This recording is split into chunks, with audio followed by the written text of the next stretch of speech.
the impact of higher prices on consumers. Melissa Lopez, CNN Philippines. Now, an advisory for motorists in Metro Manila: don't be too complacent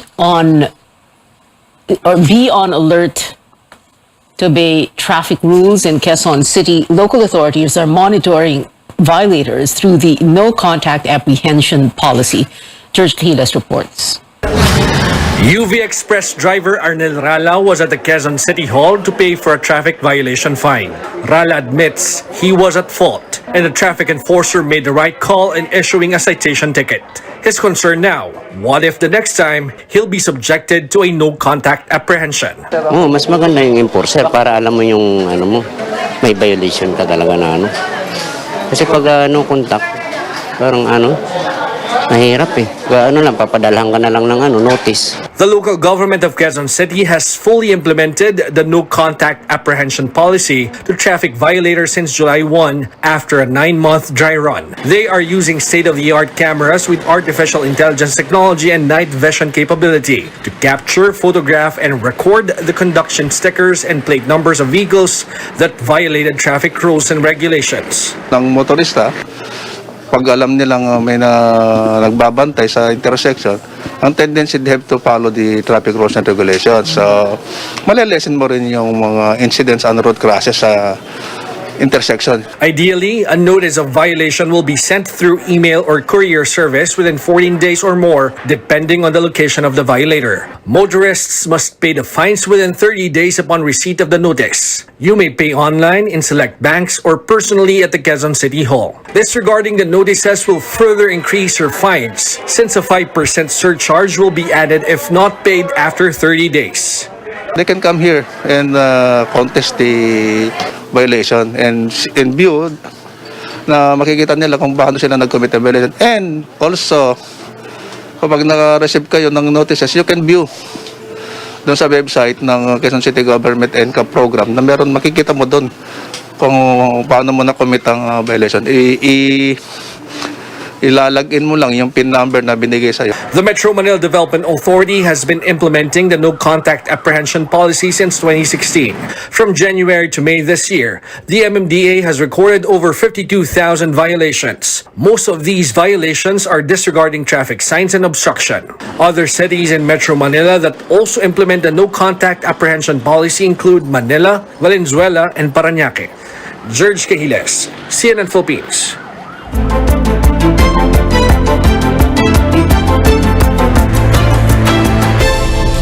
The health department reported 97 more BA.5 cases. This is on top of the 43 reported on Tuesday, bringing the total of 140 BA.5 cases found in samples tested between June 29th and July 4.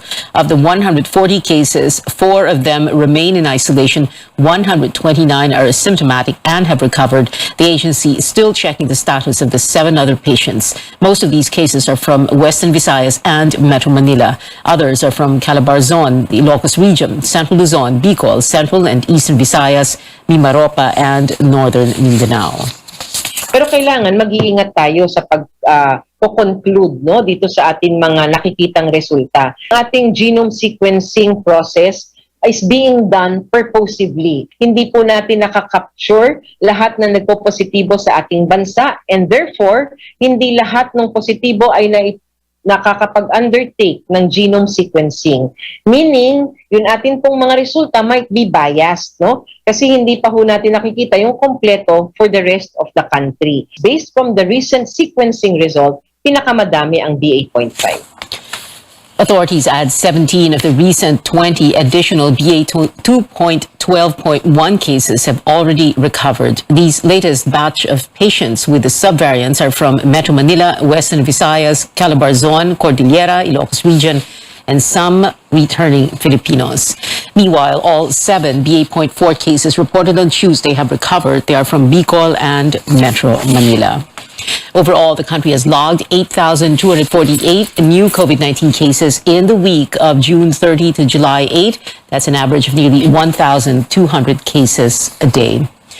No health secretary still exactly a week after Bongbong Marcos was inaugurated as president, but health officials say the president already gave instructions on how to improve COVID-19 vaccine coverage and the response to the pandemic. Mr. Marcos met with them on Wednesday. The officials, however, say details of the directives will be announced by the office of the president. When asked if the redefinition of fully vaccinated to include booster shots has been discussed, Health Undersecretary Vergeres says it still needs further studies and consultation. So kailangan po ng patuloy na pag-uusap, kailangan din po ng konsultasyon dun sa magpapatupad nito. So we will be announcing through the Office of the President the directives, and also of course we will be supporting whatever the decisions would be. What I can tell all of you would be with our discussions yesterday at saka mga rekomendasyon nga po ng Kagawaran ng Kalusugan, naging very supportive naman po ang ating presidente. He discussed with us, binigyan niya po kami ng pointers at guidance. The Health Department has repeatedly urged the public to take a COVID-19 booster shot if eligible amid the threat of Omicron subvariants. Iloilo City is prohibiting the entry of poultry and poultry products from areas in Luzon and Mindanao suffering from bird flu outbreak. That is for 30 days beginning today. Mayor Jerry Trenya says the move will help prevent the spread of the disease. Exempted from the ban are transshipments of day-old chicks, day-old pullets, hatching eggs, and imported game fowls from international airports and seaports. Trenya says he has received assurances of enough supply from local producers. To protect the industry here in Iloilo, Panay, and Guimaras, the poultry operators came to me and told me that they are very concerned. According to the poultry operators in Panay, they will be able to accommodate the demand for Panay. When asked if the ban could be extended, Trenya says it remains to be seen since they're having problems coordinating with the Agriculture Department, which is concurrently headed by President Marcos. Up next, the president abolishes some offices under his watch in his first executive orders. A look at what that means. And the manufacturer of a popular instant noodle brand insists it follows safety standards despite health warnings from 3 European countries. You're watching CNN Philippines.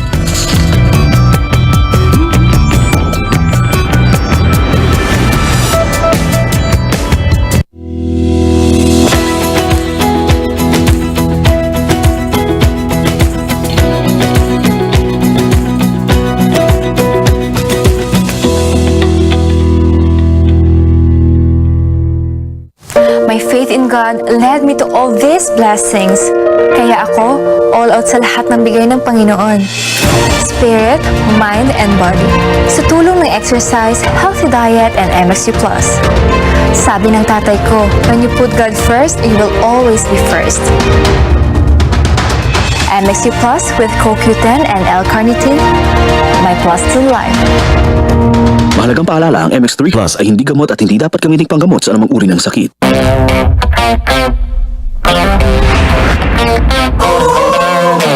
Eyes on me everywhere, but I still take the dare. My game is always fair. I will always be impossible to beat. I will explore the comfortable, 'cause I'm a boomerang, I'm a boomerang, I'm a boomerang, I'm a boomerang. Unang tama, ilap agad. Magaling ang sarap, nalalagab lang. Sarap ulitin, susulitin ikaw. Ito ang tama. Rose Exercise, lumulubon, pinito ang kamay.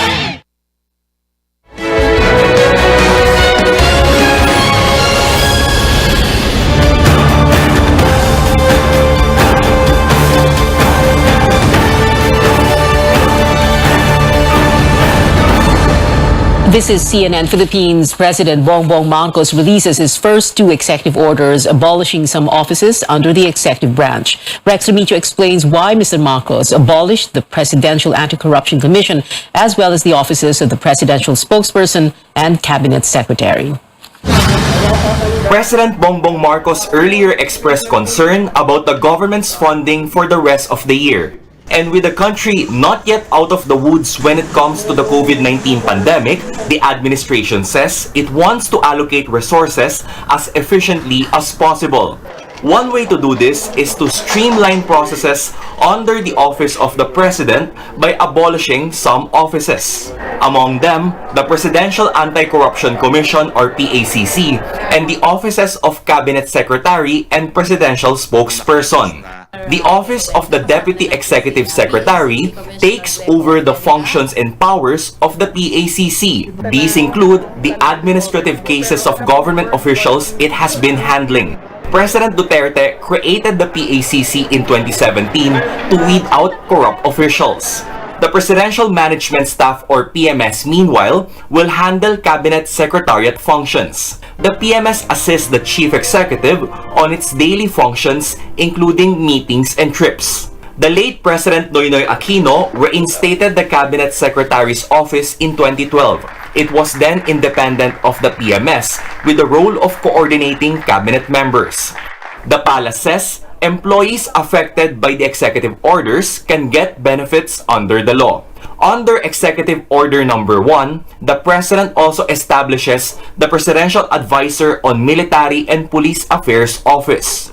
Executive Order Number 2, meanwhile, reorganizes and renames the Presidential Communications Operations Office or PCOO to Office of the Press Secretary.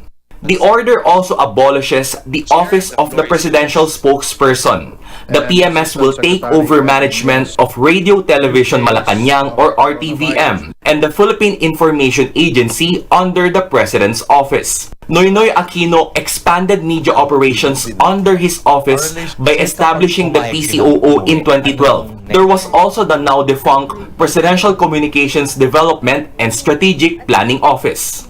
Rex Remitio, CNN Philippines. President Marcos marks his first week in office with steps to address problems affecting consumers and the transport sector. The chief executive met with energy officials today to discuss surging fuel prices. Among those who attended were Undersecretaries Donato Marcos and Roberto Uy. President has yet to name his energy secretary. The Office of the Vice President is now offering medical and burial services in its satellite offices. The OVP says these services can be availed of through identified partner hospitals or direct walk-in applications. Applicants will be asked to submit requirements such as medical and death certificates. Vice President Sara Duterte opened 6 regional offices across the country on July 1st in a bid to expand the OVP's reach. These are in the regions of Ilocos, Central Visayas, Eastern Visayas, the Zamboanga Peninsula, Northern Mindanao, and Caraga. The Sandigan Bayan defers a hearing on a civil forfeiture case against the family of President Marcos over alleged ill-gotten wealth. The Marcos family was supposed to begin presenting evidence today. However, the family's lawyer asked the Anti-Graft Court Second Division for more time to prepare their documents and witnesses. The court gave the Marcoses another month to prepare evidence. The case was filed in 1987 involving Marcos family business associates, spouses Rebeco and Erlinda Panlilio. The Marcoses supposedly used the Panlilios as dummies in acquiring properties through loans from government institutions during the administration of Ferdinand E. Marcos. It's not that we're not ready, but we have to be sure that what we present to the court will stand judicial scrutiny po, no? So it's not that we're not ready. We really just have to make sure that we prepare the best defense for our client. We'll have to check, no, because as you know, our client is the president, so he has other matters to attend to aside from this one. But we will consult with the court regarding that. Pre-trial hearing is set on August 5.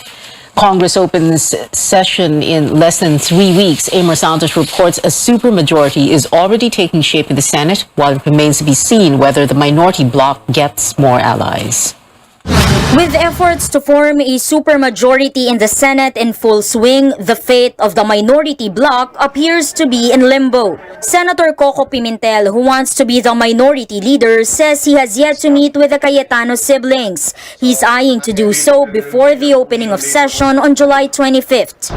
Senator Alan Peter Cayetano earlier said the only way he could be a fiscalizer in the supermajority is by being the chairman of the Blue Ribbon Committee. But the position has already been given to Senator Francis Tolentino, according to presumptive Senate President Mig Zubiri. Cayetano says he's still weighing his options. Opposition Senator Risa Ontiveros believes there may be a window of opportunity in the next 2 weeks, but she vows to ensure checks and balances in the chamber with or without new allies. According to political science professor Jean Franco, the minority needs to amplify its voice. They are few in numbers, then what they need to do is really to get outside of the institution and gather support from different groups, because that's the only way you can do, and also from other party lists and more independent-minded members of the House of Representatives. Meanwhile, for Zubiri, the daunting task of forging a supermajority is over. As he assures they won't be a rubber stamp of the Marcos administration, Franco says they have to prove it. I get sleepless nights, I have anxiety attacks. So yes, siyempre napakahirap dahil it's a balancing act between wanting to please your senator members but also keeping the institution intact. It's unfortunate that we have a supermajority, and usually when you have a supermajority, fiscalizing function of the Senate is compromised or weakened. It needs to be seen whether this incoming Senate will actually perform its function as a key fiscalizer of the executive branch. Zubiri says key leadership positions are almost set in stone, and former Senate President Tito Soto agrees. Nothing, though, is official until elected by majority of the Senate. Amor Santos, CNN Philippines. News overseas, British Prime Minister Boris Johnson is set to resign following a rebellion in his Conservative Party. A Downing Street spokesperson says the embattled leader plans to address his country in the coming hours. Over 50 members of the British government have resigned to protest Johnson's leadership. The UK Prime Minister has been involved in a series of scandals that forced even his strongest supporters to abandon him. Johnson will remain in his post until his party picks a new leader. Back here at home, it is the turn of farmers and advocates arrested in Hacienda Tinang in Tarlac during a bungalan or land cultivation activity to sue the prosecutor who handled the complaint against them. The group, they call themselves at Tinang 83, accuses acting provincial prosecutor Mila Montefalco of grave and serious misconduct, gross ignorance of the law, and conduct prejudicial to the best interest of the service. They argue Montefalco held inquest proceedings in an unfair and discriminatory manner. The farmers want the prosecutor relieved from her post and dismissed as a public lawyer. The Capas Municipal Court junked the malicious mischief and illegal assembly charges against the Tinang 83. The Food and Drug Administration is investigating some instant noodle products that supposedly have a high presence of a harmful chemical. That's after authorities in France, Ireland, and Malta issued health warnings and recall orders against Lucky Me instant noodles. The European country said certain Lucky Me products have high levels of a pesticide called ethylene oxide. Manufacturer Modenisin clarifies that it does not add the chemical in their products and maintains that they follow food safety standards. Health Undersecretary Maria Rosario Vergeres says officials will only pull out specific batches from the market if the FDA finds harmful chemicals in them. So kung ano man po ang matagpuan ng ating Food and Drug Administration na talagang with the presence of this specific component or chemical, yun lang po yung tatanggalin sa merkado. Pero katulad ng sabi ko nga kanina, aantayin po natin yung resulta ng investigasyon na sinasagawa ng Food and Drug Administration. Vergeres says ethylene oxide may cause headaches, nausea, vomiting, loose bowel movements, difficulty in breathing, and fatigue. Sports and entertainment stories coming up on Newsnight. A Tokyo Olympic swimmer is switching from Team Canada to Team Philippines. And trending online are new projects under Netflix, including a live-action adaptation of a famous anime series.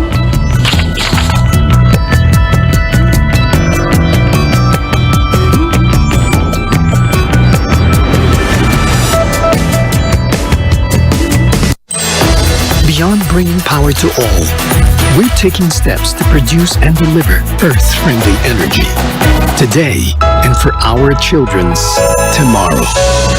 Powering the good life. Meralco. Fried chicken? Timplang happy.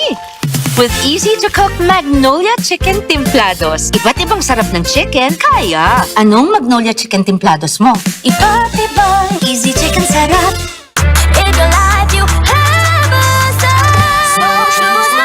bandang barkada, GSM Brew ang kasama. Rejoice, GSM Brew. Choose what's true.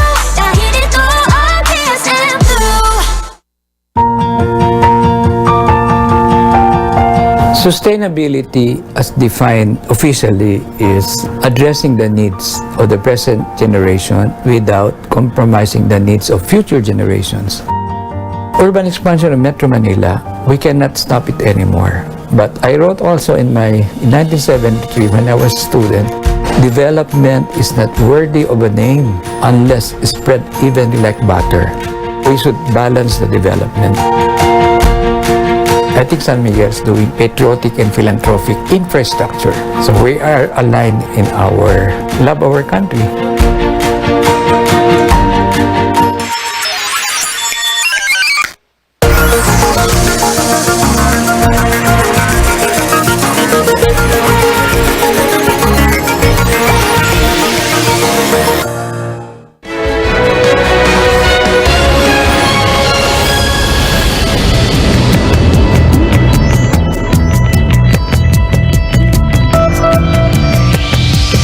Welcome back to Newsnight. Making headlines in sports, Gilas Pilipinas player William Navarro is taking his talents to the Korean Basketball League. Korean news site Jump Ball reports Navarro is suiting up for the Seoul Samsung Thunders. The former Ateneo Blue Eagle is set to join the squad after the FIBA Asian Cup in Indonesia, which ends on July 24th. And two-time Olympic medalist Kyla Sanchez commits to donning the country's colors after competing for Canada in the last 6 years. The Filipino-Canadian swimmer, however, must complete a one-year residency before she can represent the flag in international events, with a possible stint in the 2024 Paris Olympics. Now that I'm older, I'm more independent, and I think now is a good time to bring what I do and what I love here in the Philippines. Freestyle, sprint freestyle events. That has been my biggest role on the international stage. So hopefully, and I know I will, improve through swimming here and in a new training environment. I want to achieve great things for the Philippines, so let's say gold medal, and you guys can hold me to it. Sanchez made her international debut for Canada in 2016 and has since established herself as one of the most prominent Phil-Canadian athletes. Entertainment news now. Good news for K-pop and K-drama fans. The Korean reality show In the Soup, Friendcation, featuring V of BTS, Park Seo-joon, and many other stars, premieres July 22nd. The series will center around the so-called Wooga Squad, composed of 5 stars who met on the set of the drama Hwarang and became friends. It will follow them as they take a vacation in the forest, or Soup in Korean. The show will stream on Disney Plus, which is not yet available here in the Philippines. Netflix announces a bunch of new projects from the creators of Stranger Things that are now in the works. The Duffer Brothers are setting up a production company called Upside Down Pictures, which is creating a live-action series of the famous anime Death Note. The streaming platform has released a non-animated movie adaptation before, but it mostly received negative reviews. And expect more monster fighting in alternate dimensions with a spin-off of the sci-fi hit Stranger Things, also in production. The next season of the record-breaking series is the 5th and final one. Also making a buzz online, the trailer for Amsterdam showing off an A-list Hollywood cast. Among them are singer Taylor Swift and award-winning actors Margot Robbie, Christian Bale, and Anya Taylor-Joy. The film revolves around 3 friends who must clear their names after becoming crime suspects. We formed a pact, and we swore to protect each other, no matter what. Tax the rich. We find ourselves in a situation where we're accused of killing someone, which is not true. Amsterdam, set in the 1930s, scheduled to land in theaters this November. And that is it for now. Join me again on News.ph at 7 p.m. I'm Pia Ontiveros for Newsnight, where we go above and beyond the headlines.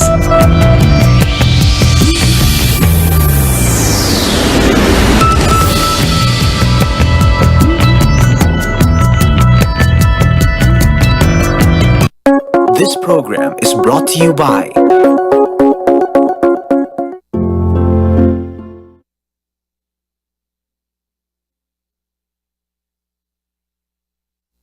DYKB Radio Ronda!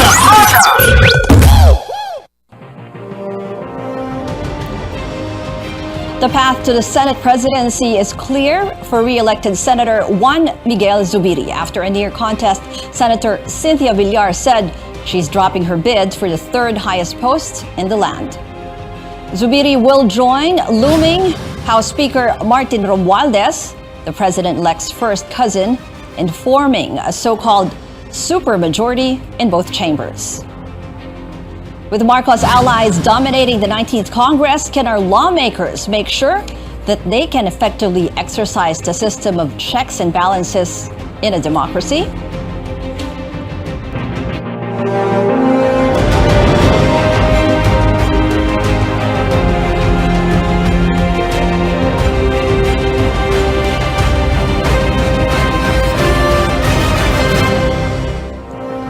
Good evening, I'm Ruth Cabal sitting in for Pia Ontiveros. Welcome to your weekly political appointment fix, politics as usual. Our first guest, Senator Francis Tolentino, joining us via Zoom. Good evening to you, Senator. Good evening, Ruth. Good evening to the viewers as well. Senator, what do you think about what's going to happen in the Senate under the 19th Congress? First of all, Senate President, do you think Senator Mig Zubiri is a sure winner already?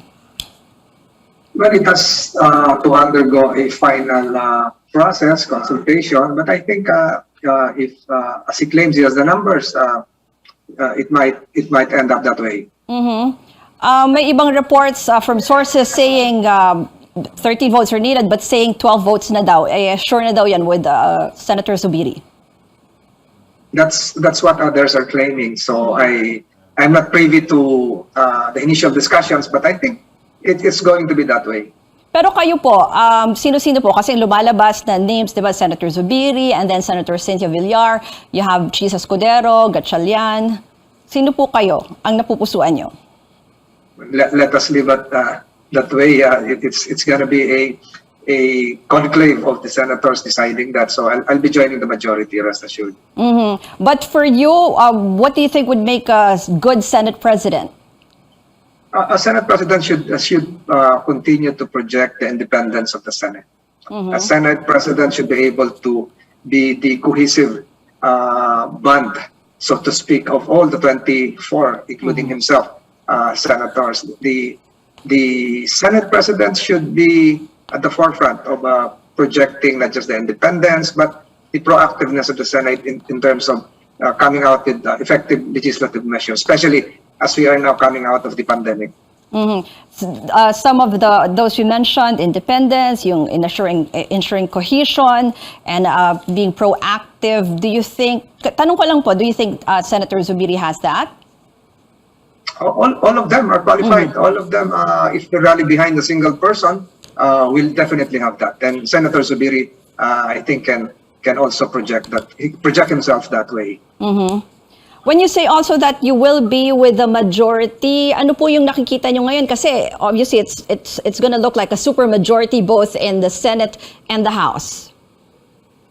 So majority in a sense that it will not be a majority that will be a rubber stamp. A majority that will, again, I have repeated this several times, a majority that would project independence, a majority that will work for the benefit of the Filipino people. You mentioned earlier that there are still talks and usually pinagbobotohan, but we all know how it goes in the Senate na napag-uusapan na rin naman, and there are negotiations. Even sila Senator Cynthia Villar were saying, and even the minority like Senator Ontiveros were saying they are talking to other senators. Pero kayo po sa ngayon napag-usapan na rin yung mga committee chairmanships. Meron po ba kayong gusto na committee na i-lead po or to be the chairman?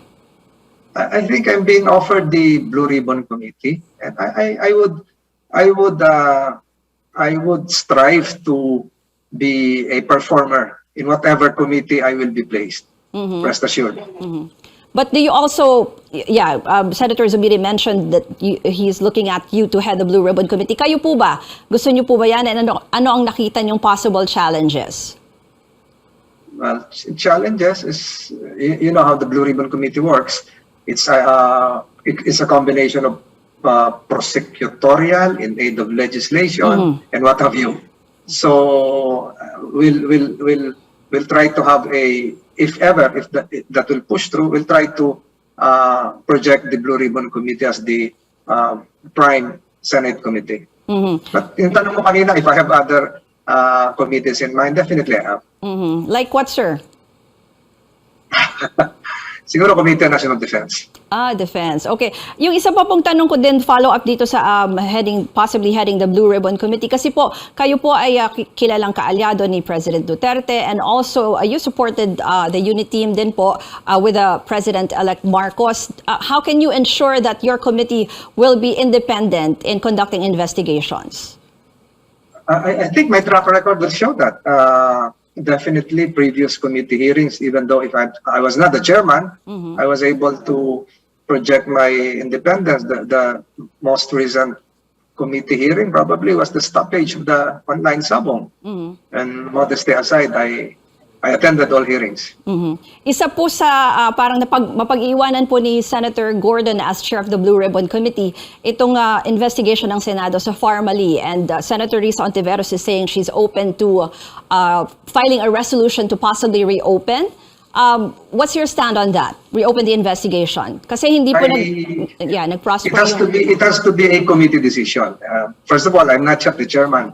But you have to realize, as early as October 11, I have filed 6 or 5 bills relative to Pharmaly, all in aid of legislation. Even while the Pharmaly hearing was ongoing, I filed multiple bills to correct the flaws and deficiencies in our procurement laws. I've done that. The records will show.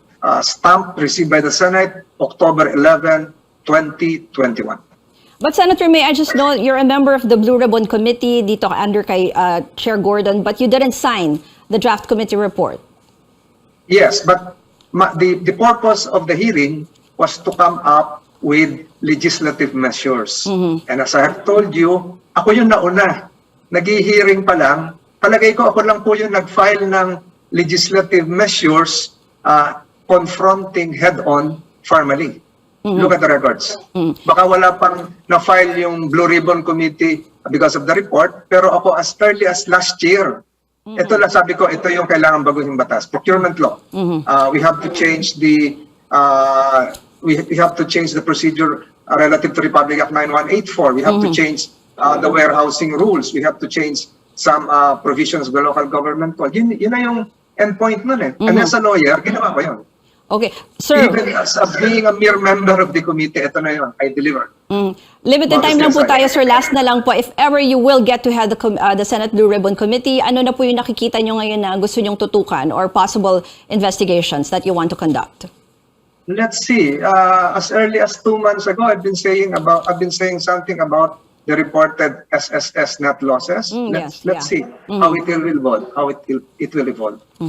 Thank you very much for your insights and for your time, Senator Francis Tolentino. And we'll be back after a quick break. Stay tuned.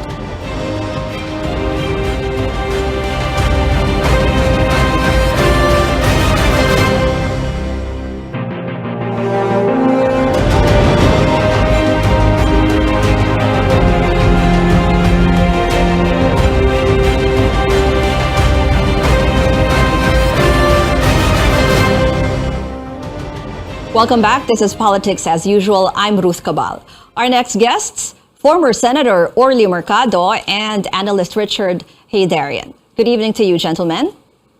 Good evening, folks. Hi, good evening.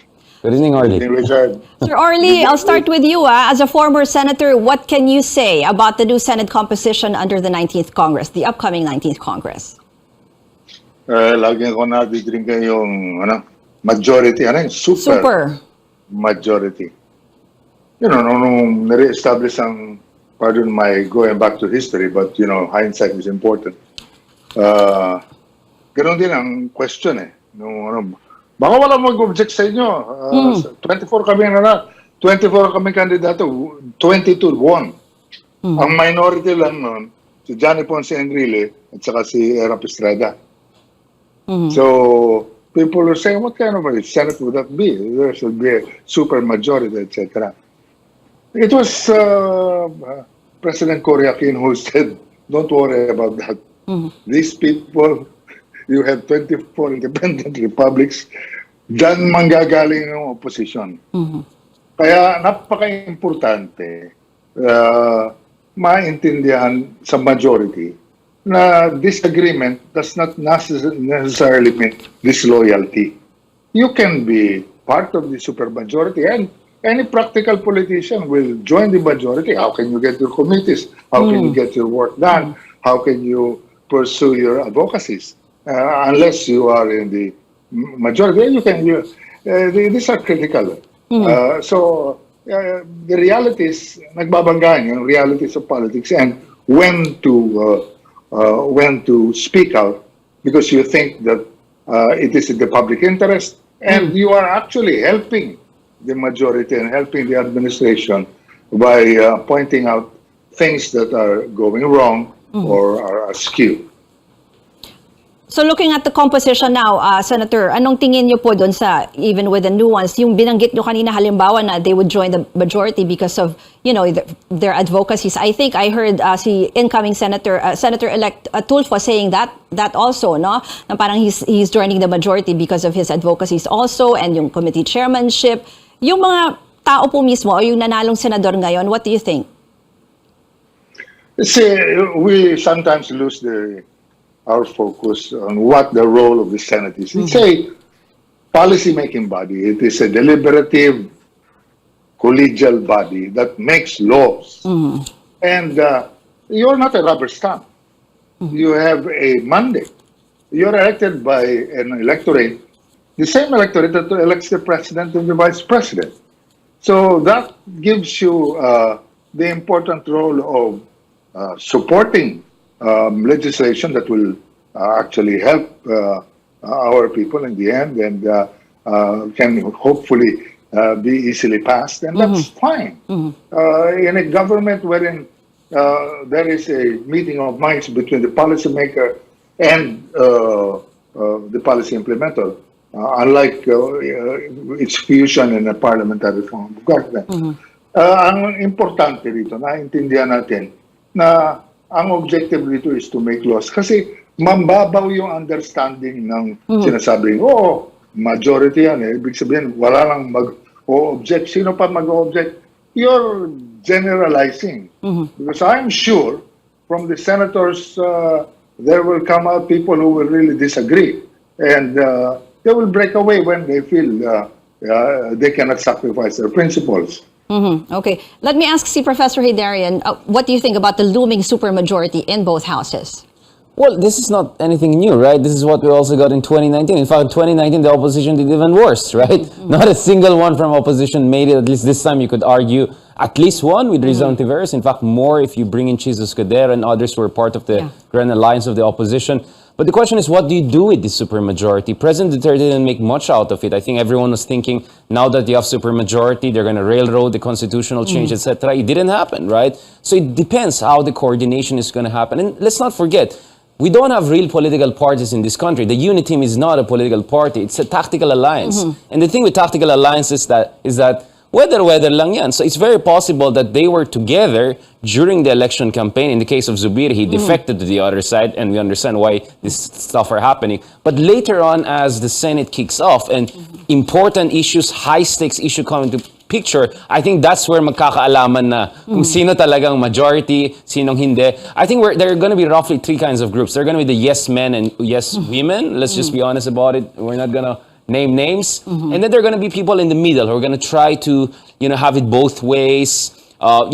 Some could call them fence-sitters or independents. And then there are going to be those who are going to feel, well, if the next administration is not as effective, or if the public opinion is shifting, maybe they'll gravitate more towards opposition. I mean, so far, Rizal Ontiveros is clear as the opposition won. But I think there'll be more and more down the road if the incoming administration doesn't live up to the expectations. I mean, the expectations are really high on incoming President Ferdinand Marcos Jr. So in that sense, it may look like a supermajority on the surface, but the coherence of that, the crystallization of that is highly questionable in light of the fact that we have no political parties. But the trend lines is clear. Since the reintroduction of democracy in 1986, 1987, the situation of political dynasties in the Philippine Congress has deteriorated. We went from around 60% in 1987 to more than 80% in 2013. And now, bati sa Senado, meron magkapatid. Dalawa pa yata yung magkapatid. Meron mag-ina. So even the Senate, which used to be the august body, a little bit above the fray, the training ground of the next president, we see that the broader trend lines in the lower house is also affecting them. So that tells you about the regressive trajectory of Philippine democracy for that matter. So sa tingin mo, it will still be independent, as yung sinasabi ni Senator Orly na you have 24 republics pa rin. In the last Senate, we saw na hindi nag-materialize yung halimbawa, the death penalty, reimposition of the death penalty, charter change, and then they conducted an investigation on ABS-CBN and other Depende yan. So there are issues. going to be issues whereby you need majority, right? So you need more than 12, for instance. And then there are going to be issues whereby you need supermajority, 2/3, for instance, constitutional change, right? So siguro dun sa iba, baka majority is now more doable, especially if Ferdinand Marcos plays it well with the leadership here and there. Zubiri was part of the campaign, etc. But I think that on the supermajority part, baka medyo mas mahirapan ng incoming administration. So hindi given na porkit konting opposition, magiging supermajority on all issues. So I think the devil is in the details. So the more high-stakes issues, the more potentially divisive, that's where magkakaalaman sino ba talaga ang yes man at sino ba talaga more independent. You have to see them talagang buckle down to work. Now, we'll continue our discussion. We'll be right back after a quick break. Stay with us.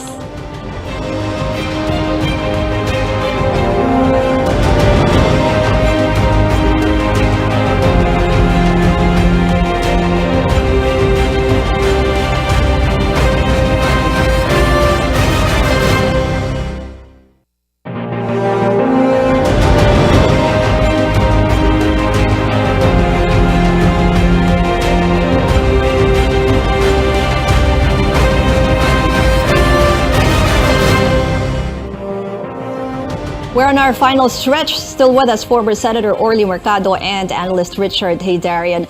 Sir Orly, let's talk about minority. How important is it to have a minority in every Congress? Yes. You know, sa parliamentary form, lalo na katulad sa Great Britain, ang tawag sa opposition is Her Majesty's Loyal Opposition. That means that when you disagree, you're not really being disloyal. In fact, you have a very important function, and that is, as a senator, whatever party you belong to, is to point out where things are going wrong, especially in a country where, like ours, where our democratic institutions have not yet taken roots in many areas. And we are still battling the scourge of corruption. I think it is very important that we have these checks and balances. Because if you abdicate that, you're a political leader, somebody else will take over. And it will be taken over, like media will take over to do the fiscalizing, etc. While within the institution, whether there are charges later on that are filed, etc., and sometimes there are complaints, oh, you're investigating in aid of re-election and not in aid of legislation. But let us not go into motives. But I agree also that cooperation between the legislative and executive branches is critical. I think we still have memories of the LEDAC discussions during the time of President Ramos, and that has worked. There were critical issues, and today we are facing very critical issues. Kung mapapalabas natin yung mga batas mas mabilis. Pero napakabigat existential issues climate change, yung power issue, dependence on oil, etc. Our problems with food prices, etc. All of these things require cooperation. If Congress can pass it fast and implement, and the executive branch can implement it faster, then we're fine. Because the problem with legislation also is that you have many laws that are not funded properly and implemented well. It is in the implementation. It's another world. And meron function din ang Senate, even the House of Representatives, of oversight. And you also approve the budget, and that gives you the leverage to be able to demand and Yeah. question, demand the information and find out how, give the evidence that they're spending the funds properly. These are very critical issues for governance, and I think we should not lose the sight of it. Whether at times you cooperate, etc. Tayo kasi, bakit ngayon, nung araw, kalaban ng presidente, bakit ano? Let's all think and focus on what is going to be achieved and what should be achieved. Professor, Sir Orly told us yung important role ng minority. Ngayon, sa tingin niya sa lineup ngayon, who could best lead the minority? Senator Ontiveros is saying they're talking to 3 or 4 people, and then Senator Coco is saying he's possibly joining the minority. Yeah, we had a big surprise, right? Everyone's thinking Cynthia Villar, she would be in a strong position. She topped the race in 2019. But Mig Zubiri, he came from behind and he eventually ended up there. So I think the internal conversations on collegiality, to be able to work with each other is very important. I remember very well a few years ago, I was talking to one of the opposition senators. He was saying, I and Tito Soto don't agree on everything, but in fairness to him, the way he handles, he creates this essentially a venue and platform for proper and respectful exchange. That was very important in his selection as a Senate president. So I think the same thing will apply in terms of also minority leader or majority leader and other factors like that. And of course, many would hope that at least Riza Ontiveros will be in some sort of leadership position, considering the fact that against all odds, she was able to achieve this position and that she's the closest to a crystal clear opposition for that matter, yeah. And then, sa tingin niyo ba, who could possibly join them with the roster now? Because they're saying 3 to 4 others. They're talking to 3 to 4 others. Yeah, I mean, I heard Senator Cayetano. Escudero. Yeah. I mean, a number of this, let's call them more centrist, independent-minded folks. I mean, Cayetano was very strongly aligned with President Duterte, but the same thing doesn't apply with President Marcos Jr., right? Yes, so I think, and then with Chizo Escudero, in fairness to him, he was part of the opposition. I remember on election day, he said that he voted for Lenny. So he's very clear about his preferences for the opposition. Maybe a lot of folks on the other side underestimate his independence or his opposition leaning. So I think this is a chance for them to work it out. But I think Riza definitely is the face of what is closest to the opposition. I completely agree with Orly. I think in our country, there's a misunderstanding of the role of the opposition or what is checks and balances. Because either we go into loyal opposition in the wrong sense, yung kunyari lang opposition. Or yung maingay talaga. Or obstructionist. Yeah. When the reality is that the true opposition is somewhere in the middle. You're not obstructionist, but you're going to check the excesses of the other side. So may mga issue, tama si Carly, na for instance, yung economic recovery natin, this is a big issue. Climate change is a big issue. If you look at the proposal ni Marcos, yung mga gusto niya priorities sa incoming budget, he's now been given the prerogative to have some say. It's all economics and recovery and health. And I think on that issue, dapat hindi obstructionist ang opposition or shouldn't come off as obstructionist. That's political suicide. But there are going to be other issues. Historical revisionism, denialism, constitutional change, major contentious. Let's look at that. Robin Padilla is going to take over constitutional amendments. That's going to be something interesting. Everyone's going to watch out. Anong kinalabasan yan? Magiging amendment ba ito or constitutional change altogether? So I think that's where we can have a more healthy checks and balance process and proper exchanges within the Senate. You already mentioned some of yung possible priority legislation. Siguro, last question for you gentlemen. What do you think our kababayans can do to demand accountability from both the Senate and the House, that they're supermajority right now? We start with you, Sir Orly. Well, one of the things that has not also been fully understood is the investigations that are made by the committee, which is nicknamed the Blue Ribbon Committee, Committee Investigations. Anong napaka-importante niyan eh. And in fact, dapat sinusuportahan yan ng Malacanang eh. Kasi you cannot watch out for everybody. And you cannot also cover up and give a blanket instruction na akong bahala sa inyo. Sapagkat dito sa mga napaka-importanteng bagay ng paggasta ng pera ng taong bayan, dapat talagang we can make sure that we are held, men and women who are given the responsibility are held accountable. So sa akin, I think in the final analysis, our opposition and positions, whether in the opposition or the majority, can change, but it must change only largely because of the fact that you are following the interest of the greater majority of our people. Professor. Yes, Senate is extremely important. This has been traditionally the training ground of not only fiscalizers. I mean, people say all sorts of things about sino nagtatop ng Senate races in the past decade or so. But let's not forget, we had people like Jovito Salonga who topped the race not once, but 3 times. I mean, human rights people, PhD Yale. I mean, those were the kind of people who elected to the Senate. But I'm not saying sila lang dapat. But we need fiscalizers inside the Senate. People who are going to be bastions of independence, who are going to stand for the rights of the people. And yun nga, minsan feeling ko hindi naintindihan ng tao ano ba talagang trabaho ng legislator. Hindi sila mayor, governor, or presidente, right? At the same time, of course, we also need people to work together on important issues and so that we can find a kind of functional consensus to get ourselves out of all of the challenges we're facing as a country. And lastly, I don't know, I think if you're Marcos Jr. with all of those stereotypes of what the Marcoses could bring about, authoritarian, I think if a Senate is effective and shows independence, that's also good for Marcos. That's good for our democracy and it's something positive that we can all build on. Thank you very much to our guests tonight. And as we've been told before, don't talk politics at the dinner table or at a family reunion or in Viber groups and risk digital warfare. But we can talk about it here at this table on this show, your weekly political appointment fix, politics as usual. I'm Ruth Cabal, sitting in for P. Ontiveros. Catch the next episode of Politics as Usual on Tuesday, 8:30 p.m. Good evening.